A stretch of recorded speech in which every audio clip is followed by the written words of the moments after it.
Good day guys, no? For today, no? Ang sayak lang, no? Kasi sa 4 na araw na nakita ko itong almost a week na pala. Almost 10 days na pala na in-order ko sa Lazada. 5 days ago dumating siya and then in-install ko dyan sa sa may crayfish trapal pan ko, no? Trapal pond. Yan. Lagay ko sa dyan. 4 days straight na siyang ganyan. Na off lang siya after mga 5 p.m. Then the following day, in the morning, nag-on ulit siya kasi yung niya, yung panel niya, nandito sa bubong namin. Ayan, no? Dyan. Sa bubong namin. So, luckily, abot siya hanggang dyan. Ayan. So, nag-i-start siya ng ganyan, no? Mga 8 or 9 o'clock in the morning hanggang hapon na ganyan siya. 5 p.m. Ganyan yung niya. So, malaking tulong na rin, no? Sa nagtitipid sa kuryente, no? For the crayfish trapand. Ayan. Although meron tayong yun, aerator na isang lang, outlet lang ng aerator, still malaking tulong pa rin yan, no? Sa ating crayfish trapand. So as of na dyan, nilagay ko is yung mga 3 to 5 inches pa lang, no? Gusto ko lang nilagay dyan para mabilis lumaki. Saka nahulog nga pala yung pang siphon hose ko para sa mga gapi ko. Nahulog pala dyan. Kukunin ko yan mamaya. So yun na yun, no? Update ko, no? Sobrang happy ko sa unit na yan. Yung fountain na solar fountain. Yan, no?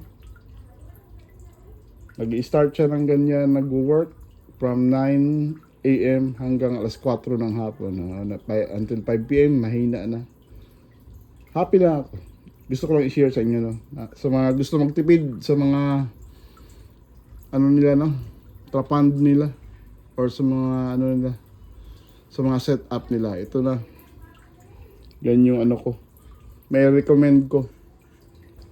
So especially sa mga malalaking trapand, no, na gusto magtipid sa kuryente. Ayan, isang, as you can see doon na side, isang outlet lang ng aerator. Extension na nga lang yan. Dito. By the way, itong trapand na to is 10 feet. Hanggang abot yun hanggang dito.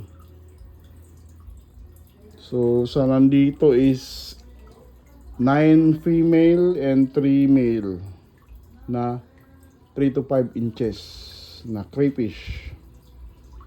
So, ganyan lang yung setup ko, no? Hindi naman siya nagka-ammonia. Every day, twice a day or thrice a day ko chine-check to dito, no? Check ko yung water parameters. So far so good naman. Ayan.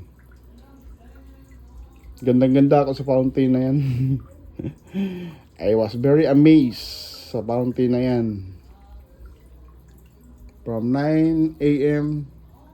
to 4 p.m. ang work niya. Ganyan lang. Solar kasi siya. Ayan. Diyan si babaw. So, thank you, no, sa Thank you, Shopee. Nag-promote pa. So, nandito yung mga fishes na nandyan kasama ng mga crayfish ko is yan, PKBM Blue Glitters Eyes. Ito lang yung mga nilagay ko dito, no. And the rest naman magaganda, yun ang binenta ko. So, salamat nga pala sa mga bumili ng PKBM natin. From Kalinan, Davao City, Saksa, and Agdao. Salamat sa mga tumangkilik. Ayan, no? Gandang-ganda ako sa fountain. Parang aerator na rin siya. Kasi nagda-drop siya ng tubig. May kasamang oxygen na rin yan. Yan, no? Although meron tayong air pump. Yun. Thank you. Yun lang. Happy crayfish farming.